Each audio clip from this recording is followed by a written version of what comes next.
Welcome to Birdseeds, episode 11. So, something that's kind of come up in recent days and conversations I've had with a lot of people is just this concept of value, and it means so much to me. It's something that I really try to think about, and I came up with a thought.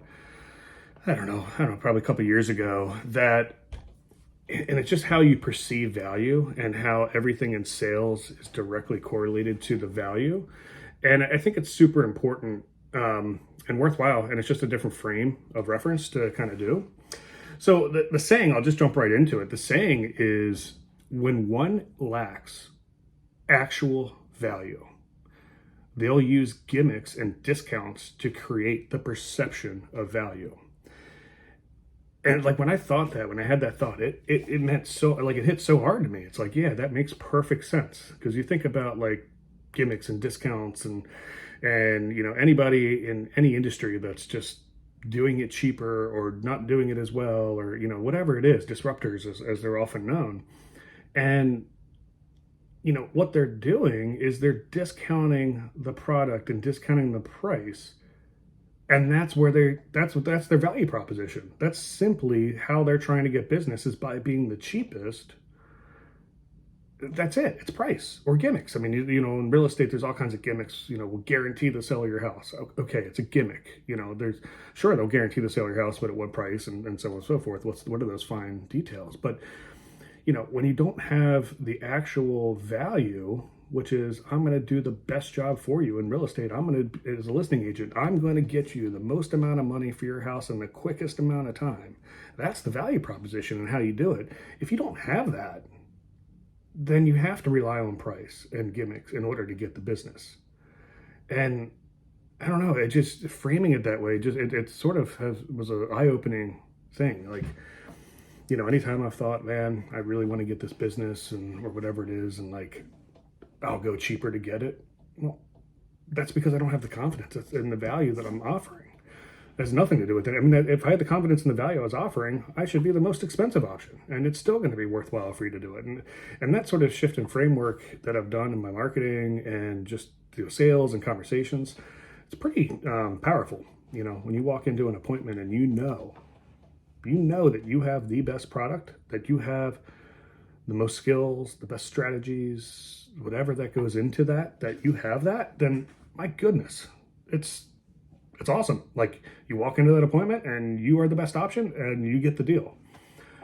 And again, when you don't have that, you have to rely on price. Well, first thing you do with discounting price, you're either going to discount services along with it, or you're going to make less profit. And you've got to decide, what that means. So, we talked about how in real estate, I mean, it's in everything. It's in cars. You look at, BMW, Mercedes, Audi, go super high end, Ferrari, Bugatti, Bentley, what's their value proposition?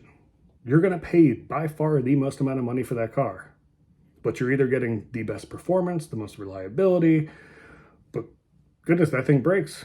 Good luck. It's super expensive. It's pretty wild. So their value proposition is literally pay the most to get the best.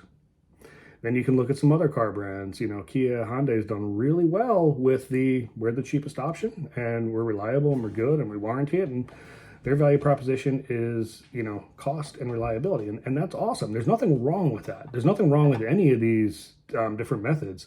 But when you frame it around, do you want to be the best or do you want to be, the cheapest?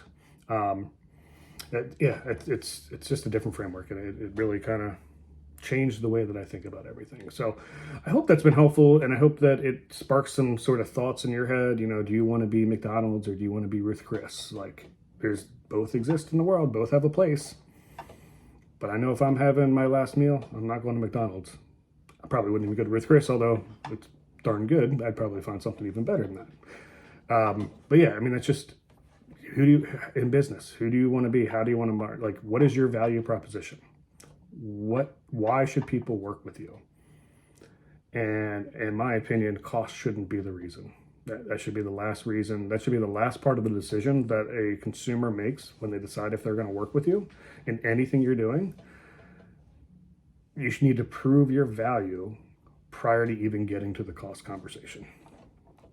Hope that helps. Thanks for listening. We'll get some more. The last 2 episodes, really just stoked, really excited that they were the interview style. It's awesome. Had some great guests. I have another interview that'll be coming out, should be next week. So I'm going to kind of mix them all together. Some of these, like, you know, the original concept of these short bursts, these bird seeds. And then some of them I'm going to sort of, you know, throw in some longer form interviews, or even just longer form, you know, me doing something. So hope it's been helpful, and hope you guys have a wonderful week. Thanks again.